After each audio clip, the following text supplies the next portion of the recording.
بسم اللہ الرحمن الرحیم۔ بلی کی پیدائش کا حیرت انگیز راز۔ اللہ پاک کے ہر تخلیق کردہ مخلوق میں کوئی نہ کوئی پوشیدہ راز ضرور ہوتا ہے۔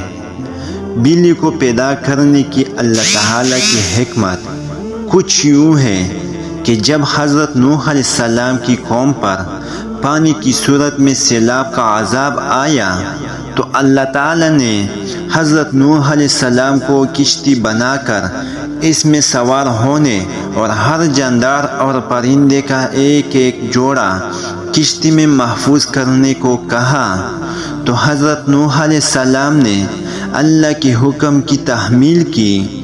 کشتی پانی میں تھی اور اس دوران کشتی میں چوہے پیدا ہو گئے۔ انہوں نے کشتی میں موجود تمام اناج اور غلہ خراب کرنا شروع کر دیا۔ اس کے ساتھ ساتھ کشتی کو کاٹنا شروع کر دیا، جس کی وجہ سے کشتی میں پانی داخل ہونے کا خدشہ پیدا ہو گیا۔ تب حضرت نوح علیہ السلام نے اللہ تعالیٰ سے دعا کی کہ اے پروردگار، مجھے ان چوہوں سے نجات دلاؤ۔ اس وقت اللہ جل جلالہ نے حضرت نوح علیہ السلام کو حکم دیا کہ کشتی میں موجود شیر کی پیٹھ پر ہاتھ پھیرو۔